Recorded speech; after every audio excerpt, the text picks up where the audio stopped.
दोस्तों, एक पति और पत्नी अपने अपने परिवार वालों के साथ तलाक के फाइनल डेट पर कोर्ट में खड़े होते हैं। जो लड़का होता है उसका नाम राहुल होता है और जो उसकी पत्नी होती है उसका नाम दरअसल सीमा होता है। जज साहब अपनी कुर्सी पर बैठे होते हैं और राहुल से पूछते हैं कि क्या तुम तलाक देने के लिए राजी हो। तब राहुल जो है वो जज साहब से सहमति जताते हुए कहता है कि हाँ जज साहब, मैं तलाक देने के लिए राजी हूँ। उसके बाद जज साहब उसकी पत्नी सीमा से पूछते हैं कि क्या तुम इस बात से सहमत हो। तब राहुल की पत्नी जज साहब से कहती है कि सर जज साहब, मैं तलाक देने के लिए तो सहमत हूं, लेकिन उससे पहले मेरी आपसे एक विनती है। विनती ये है कि मैं तलाक लेने से पहले अपने पति के साथ एक रात बिताना चाहती हूं।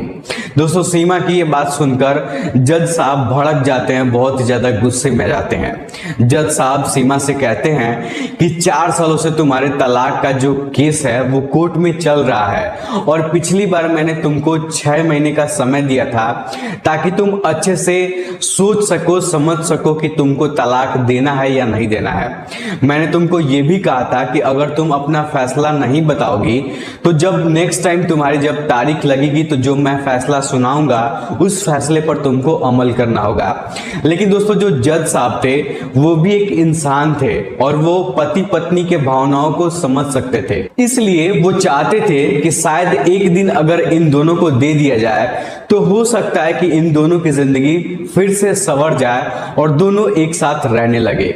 यही सब सोचकर जज साहब सीमा को उसके पति के साथ एक रात बिताने के लिए इजाजत दे देते हैं और ये भी कहते हैं कि कल सुबह कोर्ट में 10 बजे तुम लोग फिर से यहाँ पर हाजिर होना, उसके बाद मैं अंतिम फैसला अपना सुनाऊंगा। लेकिन दोस्तों, इतना सब सुनने के बाद जो सीमा के घर वाले कोर्ट में उसके साथ आए थे वो लोग सीमा को भला बुरा कहने लगते हैं। लेकिन तभी जज साहब सीमा के परिवार वालों से कहते हैं कि मैं आप लोगों को 4 साल का टाइम दिया था ताकि आप लोग अपनी बेटी को अच्छे से समझा सको, लेकिन आप लोग कोर्ट में इसको ताना मार रहे हैं, ये तो गलत बात है।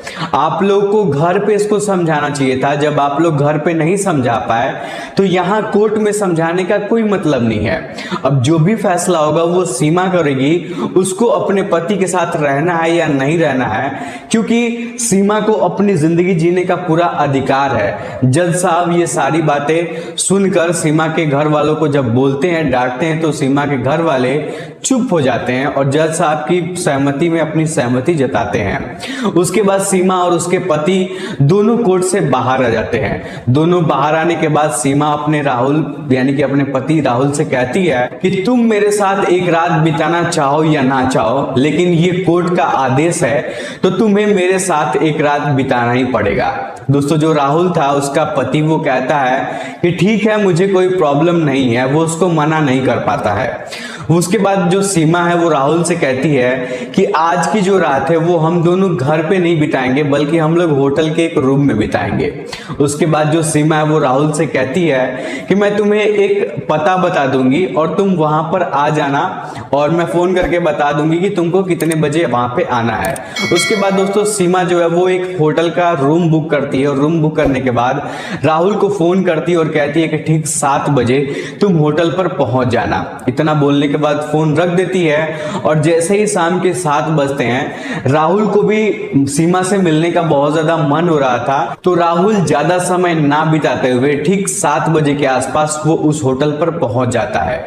लेकिन दोस्तों, जब राहुल होटल के रूम के अंदर जाता है तो वो सीमा को अंदर देखता ही नहीं है। होटल के अंदर सीमा थी ही नहीं, वो खाली कमरा पड़ा हुआ था। वहां पर वो 10, 15, 20 मिनट तक बैठ के इंतजार करता है। उसके बाद सीमा आती है, लेकिन जब सीमा आती है तो वो पूरी तरह से दुल्हन के कपड़े में आती है, सज के आती है, सवर के आती है, लाल साड़ी पहन के आती है, एकदम जो भी उसका नकाब था पूरे दुल्हन की तरह सज सवर के आई थी।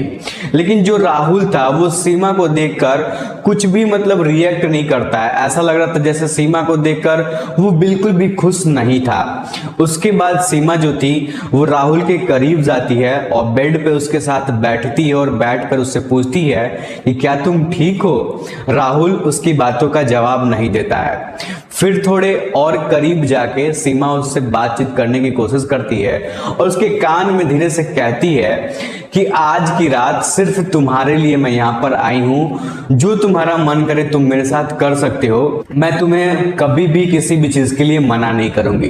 दोस्तों राहुल इस बात को सुनकर नजरअंदाज कर देता है। ऐसा लग रहा था जैसे राहुल उस बात को सुन पाया ही ना हो, चुपचाप वो वहां पर बैठा रहता है। लेकिन जो उसकी पत्नी थी सीमा, वो किसी भी तरीके से राहुल से बात करना चाहती थी।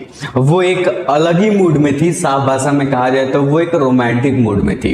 सीमा जो थी वो राहुल को गले से लगाने की कोशिश करती है तो राहुल उसको गले से हटा देता है, मतलब दूर हटा देता है। कहता है कि नहीं ये सब मत करो, ये सब करने के लिए मैं यहाँ पर नहीं आया हूँ। राहुल सीमा से कहता है कि क्या तुम इसी काम के लिए जज साहब से एक दिन का टाइम मांगी थी ताकि मैं तुम्हारे साथ ये सब कर सकूं? राहुल कहता है दोस्तों कि अगर ऐसी बात है तो मैं तुम्हारे साथ टाइम नहीं बिताना चाहता हूं, मैं अभी यहां से चला जाऊंगा, मेरा बिल्कुल भी मन नहीं है तुम्हारे साथ संबंध बनाने का। लेकिन जो सीमा थी वो बिल्कुल भी गुस्सा नहीं होती है ये सारी बातें सुनने के बाद। ऐसा लग रहा था जैसे उसकी कुछ और ही प्लानिंग हो और वो कुछ और ही सोचकर सीमा उस होटल में मिलने आई हो। सीमा अपने पति राहुल से कहती है कि अभी हमारा तलाक नहीं हुआ है और आज भी मैं तुम्हारी पत्नी हूं, तो मेरा तुम्हारे ऊपर पूरा का पूरा हक है और जो मेरा मन करेगा मैं तुम्हारे साथ कर सकती हूँ, तुम मुझे मना नहीं कर सकते हो। तभी दोस्तों राहुल गुस्से में आ जाता है और सीमा से कहता है कि आखिर तुम चाहती क्या हो, जो बात है वो तुम साफ साफ बताओ, ऐसे घुमा फिरा के बताने की जरूरत नहीं है। तब सीमा राहुल से कहती है कि इन 4 सालों के दौरान तुम्हें बिल्कुल भी इच्छा नहीं हुआ अपनी पत्नी से मिलने का, या तुम्हारा ऐसा कभी भी मन नहीं हुआ, तुम्हें कभी मेरी भी नहीं याद आई? दोस्तों सीमा कुछ ऐसी बात उसके सामने बोल देती है कि राहुल जो था उसको वो बात चुभ जाती है। तब राहुल सीमा से कहता है कि शायद तुम भूल गई हो कि इन्हीं सब बातों की वजह से हमारा तलाक होने जा रहा है। राहुल कहता है कि जब भी मैं तुम्हारे साथ संबंध बनाता था तो तुम हमेशा एक ही बात कहती थी और एक ही बात का हमेशा मुझे ताना देती थी कि जब भी संबंध बनाते हो तो मुझसे प्यारी प्यारी बातें करते हो और जब संबंध बना लेते हो तो उसके बाद मुझे पूछते ही नहीं हो, सारा टाइम तो अपने काम में देते हो, उसके अलावा कभी भी तुम मेरे साथ प्यारी प्यारी बातें नहीं करते, मुझे कभी भी खुश नहीं रख सकते हो। इसके बाद राहुल कहता है कि क्या मैं तुम्हें खुश नहीं रखता हूँ, तुमसे प्यार नहीं करता हूँ, तुम हर छोटी छोटी बात पे मुझसे नाराज हो जाती थी, फिर मैं तुमको मनाया करता था और तुम कहती हो कि तुम्हें प्यार ही नहीं करता हूं। तब सीमा कहती है कि अच्छा ठीक है, छोड़ो वो सारी बातें, पुरानी बातें जो बीत गई वो बीत गई, वो सारी बातें मुझे नहीं करनी है, वो सारी बातें छोड़ दो, मैं आज की बात कर रही हूँ। सीमा अपने पति राहुल से कहती है कि इस दुनिया में 2-3% ही लोग ऐसे होंगे जो तुम्हारी तरह होंगे, जिसके सामने खूबसूरत बीबी सज संवर कर बैठी हो और वो उसे छूने की कोशिश भी ना करे, ऐसा भला कौन करता है? लेकिन दोस्तों राहुल जो था वो इस मूड से वहां पर बिल्कुल भी नहीं आया था। वो साफ भाषा में सीमा से कह देता है कि मैं तुम्हारे साथ संबंध नहीं बनाना चाहता हूं। उसके बाद दोस्तों राहुल सीमा से कहता है कि क्या तुम्हें याद नहीं है कि तुम मुझे क्या क्या कहा करती थी? तुम तो मुझे यहां तक कह डालती थी कि मर्द को औरत से सिर्फ एक ही चीज चाहिए होती है और जब वो चीज मिल जाती है तब वो औरत को पूछता तक नहीं है, उसको भाव तक नहीं देता है। तो फिर आज तुम खुद मेरे पास चलकर क्यों आई हो और मेरे साथ संबंध क्यों बनाना चाहती हो? आखिर बात क्या है, तुम खुलकर बताती क्यों नहीं हो? तब दोस्तों राहुल से वो कहती है उसकी पत्नी सीमा कि मेरा बिल्कुल भी मन नहीं था तुम्हारे साथ संबंध बनाने का और ना ही मेरा मन है, यहाँ पर तुम्हारे साथ संबंध बनाने के लिए मैं आई भी नहीं हूँ। मैं तो बस एक सवाल मेरे मन में चल रहा था और उस सवाल का जवाब जानना चाहती हूँ। जब मैं 6 महीने बाद तुमसे कोर्ट में मिली थी तो मैंने देखा था कि तुम्हारा जो फेस है बहुत ज्यादा डाउन हो चुका है, तुम पहले से बहुत ज्यादा कमजोर हो चुके हो, तुम्हारी आंखें भी धंस चुकी है, तुम्हारा चेहरा एकदम खराब हो चुका है। देखकर ऐसा लग रहा है जैसे तुम्हें अपने जीवन से प्यार ही नहीं है। आखिर ऐसा क्या हो गया है? तुम तो हमेशा खुश रहा करते थे, खुश मिजाज थे, हंसते रहते थे हमेशा, तुम्हारा शरीर भी बहुत अच्छा खासा था, तगड़े थे शरीर से, और 6 महीने में तुम्हारी ऐसी हालत कैसे हो गई है? बस इसी बात का मैं जवाब जानना चाहती हूँ। अगर तुम नहीं बताओगे तो मैं तुम्हें तलाक नहीं दूंगी। तब दोस्तों राहुल अपनी पत्नी सीमा से कहता है कि तुम मुझे तलाक दो या ना दो, लेकिन 5-6 महीने बाद मैं हमेशा हमेशा के लिए तुमको छोड़कर चला जाऊंगा, ना चाहते हुए भी।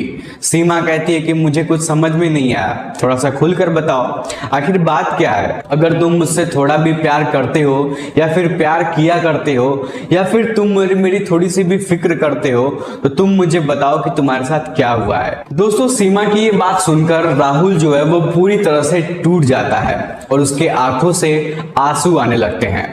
तब राहुल सीमा से कहता है कि जब हम पिछली बार कोर्ट में मिले थे तो 2-3 दिन बाद मेरे पेट में अचानक बहुत ज्यादा दर्द होने लगा था। उसके बाद जब मैं हॉस्पिटल जाकर अपना चेकअप कराया तो मुझे पता चला कि मुझे ब्लड का कैंसर है और शायद मैं 4-5 महीनों से ज्यादा जी भी नहीं पाऊंगा। अगर मेरे पास मेरे बच्चे होते, मेरी बीवी होती तो शायद मेरी जिंदगी का कोई मकसद होता, लेकिन अब तो मेरे जीने का कोई मकसद भी नहीं है और ना ही मेरे जीने का कोई मतलब है। इसलिए मैं जिंदगी की उम्मीद छोड़ चुका हूं और अपने जीने की उम्मीद छोड़ चुका हूं। मुझे जीने का मन भी नहीं करता, इसलिए मेरी बॉडी ऐसी हो गई है, मैं अपने आप पे 1 भी % ध्यान नहीं देता हूं। दोस्तों जब ये बात सीमा को पता चलती है कि राहुल को ब्लड कैंसर है तो ये बात सुनकर वो बहुत ज्यादा परेशान हो जाती है। सीमा के आंखों से आंसू आने लगते हैं और वो लगातार राहुल की तरफ देखती ही रह जाती है। सीमा सोचने लगती है कि मैं अपनी पति के लिए लंबी उम्र की हफ्ते में 1 बार व्रत रखती थी, आखिर आज मेरा पति अकेला पड़ गया है और अपनी मौत से जूझ रहा है। दोस्तों सीमा बहुत ज्यादा इमोशनल हो जाती है ये सारी बातें सोचकर और खुद को कोसने लगती है कि मैं अपनी पति के साथ ऐसा कैसे कर सकती हूँ। दरअसल सीमा को अंदर ही अंदर घुटन महसूस होने लगा था। ऐसा लग रहा था कि वो राहुल को अब छोड़कर जाना ही नहीं चाहती हो। उसके बाद तुरंत राहुल के करीब जाती है और उसके गले लिपटकर जोर जोर से रोने लगती है। लेकिन दोस्तों राहुल उसको गले नहीं लगाता है, बस चुपचाप वो बैठा रहता है और वो उसको छूने की कोशिश भी नहीं करता है, क्योंकि राहुल ने सोच रखा था कि अब 5-6 दिन बाद उसकी मृत्यु हो जाएगी तो अपनी बीवी के साथ रहने में उसकी भलाई नहीं है, क्योंकि अगर वो मर जाएगा तो उसकी बीवी अकेली पड़ जाएगी, उसकी भी देखभाल करने वाला कोई नहीं होगा। यही सब सोच के वो अपनी पत्नी से तलाक लेना चाहता था, वो इस पे कोई भी ऑब्जेक्शन उठाना नहीं चाहता था। दोस्तों उसके बाद राहुल अपनी पत्नी सीमा से कहता है कि अब तो तुम्हें पता चल गया ना कि मैं इतना ज्यादा क्यों परेशान रहता हूं, मैं इतना ज्यादा पतला क्यों हो गया हूं, मेरी तबीयत इतनी खराब क्यों है।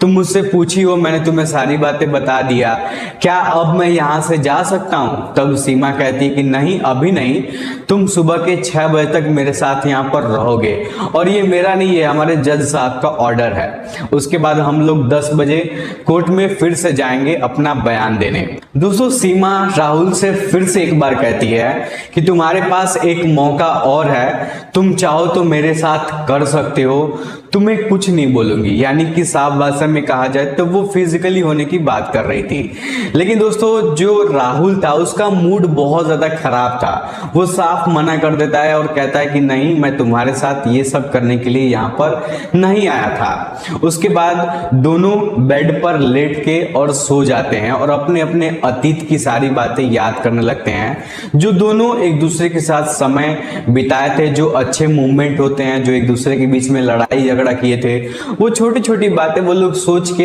एक दूसरे से बातचीत करने लगते हैं। और जब पुरानी बातें वो लोग याद करते हैं तभी उन दोनों के बीच में बहुत ज्यादा लड़ाई हो जाती है और लड़ाई होने के दौरान दोनों बेड पे अलग अलग करके अलग अलग साइड सो जाते हैं। लेकिन दोस्तों दोनों को नींद नहीं आ रही थी रात को और दोनों के मन में काफी ज्यादा बातें चल रही थी और दोनों एक दूसरे की बातों को सोच रहे थे, लेकिन एक दूसरे से कभी बात नहीं कर रहे थे। देखते ही देखते दोस्तों सुबह के 6 बज जाते हैं। सुबह के 6 बजने के बाद सीमा राहुल से कहती है कि अब यहाँ से निकलने का टाइम हो गया है और आज के बाद दोबारा कभी भी मैं तुमको नहीं मिल पाऊंगी, आज हम दोनों हमेशा हमेशा के लिए अलग हो जाएंगे। लेकिन दोस्तों सीमा राहुल से कहती है कि अभी भी हमारे पास टाइम है, अगर तुम चाहो तो मैं तुम्हें 1 घंटा और दे सकती हूँ, अगर तुम्हें कुछ कहना हो तो तुम कह सकते हो, कुछ बात कर सकते हो। लेकिन दोस्तों राहुल इस बार भी उसको मना कर देता है और कहता है कि मुझे कुछ नहीं कहना है, मुझे कुछ नहीं बात करना है। तब सीमा राहुल से कहती है कि ठीक है, अब हम दोनों 10 बजे कोर्ट में मिलेंगे, उसके बाद हमारी जिंदगी का फैसला हो जाएगा और हम दोनों के रास्ते जो हैं वो अलग अलग हो जाएंगे। उसके बाद दोनों होटल से निकलने के बाद अपने अपने घर चले जाते हैं और ठीक 10 बजे सीमा और राहुल अपने अपने परिवार वालों के साथ कोर्ट में जज साहब के सामने खड़े होते हैं। दोस्तों, जो जज साहब थे उनको ऐसा लग रहा था कि शायद ये दोनों एक दूसरे के साथ एक रात बिताकर आए हैं, तो हो सकता है कि इन दोनों का जो तलाक का मामला है वो कैंसिल हो जाए और दोनों का मन बदल जाए और दोनों एक दूसरे से तलाक ना ले। इन दोनों को एक मौका मिल जाएगा और दोनों एक साथ जिंदगी भर रहेंगे तो अच्छा लगेगा। जज साहब भी यही चाहते थे। यही सब सोचते सोचते वो राहुल से पूछते हैं कि क्या तुम अभी भी तलाक देना चाहते हो? तब राहुल कहता है कि जज साहब, हाँ मैं तलाक देना चाहता हूं। जब ये बात जज साहब सुनते हैं तो वो थोड़ा सा हैरान हो जाते हैं और जज साहब सोचते हैं कि शायद सीमा भी यही कहेगी कि हाँ जज साहब मुझे तलाक लेना है, लेकिन फिर भी जज साहब का ये नियम था कि दोनों से पूछना ही पड़ेगा। तब जज साहब सीमा से पूछते हैं कि क्या आप बताओ सीमा जी, आप अपने पति राहुल से तलाक लेना चाहती हैं? दोस्तों, सीमा जो थी वो जज साहब से कहती है कि जब दुख की घड़ी आई है तो मैं इनका साथ कैसे छोड़ सकती हूँ, इनको मैं अकेला कभी छोड़ना ही नहीं चाहती हूँ। सीमा जज साहब से ये भी कहती है कि जब हमारी नई नई शादी हुई थी तब मैं इनके लिए व्रत रखा करती थी, इनके जीवन की, इनके लंबी उम्र की कामना करती थी कि ताकि हमारे पति का जीवन लंबा चले, और आज जब इनके ऊपर संकट आई है तो मैं इनको अकेले कैसे छोड़ सकती हूँ। इसलिए मैं जज साहब आपसे विनती करती हूँ कि चाहे कुछ भी हो जाए लेकिन मैं इनको तलाक नहीं दूंगी और मैं इन्हीं के साथ रहना चाहती हूँ।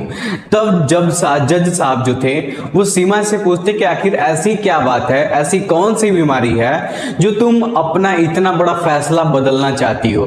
तब सीमा जो है वो जज साहब से कहती है कि जज साहब, इन 2 दिनों में मैंने कुछ ऐसा देखा है जो शायद मैंने अपनी पूरी जिंदगी में नहीं देख पाई थी।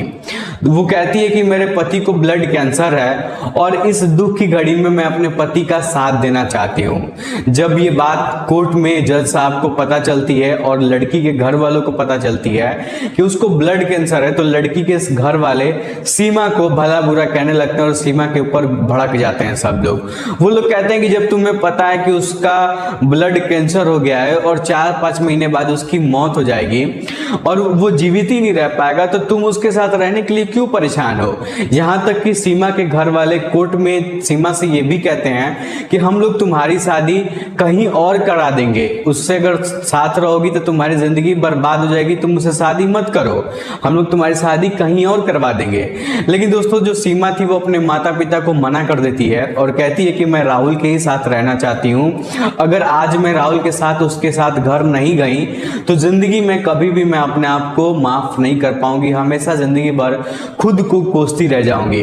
वो अपने मम्मी और पापा से कहती है कि आप लोग हमें छोड़ दीजिए, मैं इनके साथ अपनी जिंदगी बिता लूंगी। दोस्तों, ये सारी बातें राहुल सुन रहा था और सुनने के बाद उसके आंखों से आंसू आ गए थे। देखते ही देखते वो कोर्ट के फर्श पर बैठकर जोर जोर से चिल्ला चिल्लाकर रोने लगता है। दरअसल राहुल जो था वो पूरी तरह से टूट चुका था, क्योंकि अंदर ही अंदर वो खुद को घुटन महसूस कर पा रहा था। तभी सीमा जो थी वो राहुल को उठाती है, उसको गले लगाती है और लगाकर कहती है कि रोने का कोई मतलब नहीं है, अब तुम रोना बंद करो, तुम्हारी जिंदगी का अब मकसद जो है वो मिल चुका है, मैं तुम्हारे साथ अब रहूंगी, तुम बिल्कुल भी अब मत रोना, अब रोने की कोई जरूरत नहीं है। दोस्तों, ये सब देखने के बाद जज साहब बहुत ही ज्यादा खुश हो जाते हैं, क्योंकि जज साहब यही सोचकर कोर्ट में आए थे कि आज मैं फैसले में ये सुनाऊंगा कि दोनों एक दूसरे के साथ रहेंगे, दोनों का तलाक नहीं होगा। और फाइनली भगवान की भी यही मर्जी थी और इन 4 सालों बाद आज कोर्ट में जब फैसला सुनाया गया तो फैसला वो नहीं हुआ जो लोग चाहते थे, फैसला उसके ठीक अपोजिट हुआ। फैसला तलाक का नहीं हुआ, बट फैसला ये हुआ कि दोनों एक एक साथ रहेंगे, इस बात से जज साहब बहुत खुश थे और इसी की उम्मीद थी जज साहब को। दोस्तों सीमा और राहुल दोनों एक दूसरे के साथ फिर से पहले जैसा रहने लगे हैं और सीमा अपने पति राहुल के साथ घर चली जाती है और अपनी पति का देखभाल करने लगती है। दोस्तों ये कहानी आपको कैसे लगी हमें आप लोग कमेंट बॉक्स में जरूर बताइएगा, क्योंकि मैं आप सभी लोगों का एक एक कमेंट पढ़ता हूं और जिसका रिप्लाई देने का मन करता है मैं रिप्लाई देता हूं। तो मैं चाहूंगा कि आप लोग एक प्यारा सा कमेंट करिएगा, मैं आपके कमेंट का रिप्लाई जरूर दूंगा। फिलहाल आज के इस वीडियो में इतना ही। वीडियो पसंद आए तो वीडियो को लाइक और चैनल सब्सक्राइब जरूर करिएगा। बहुत बहुत धन्यवाद।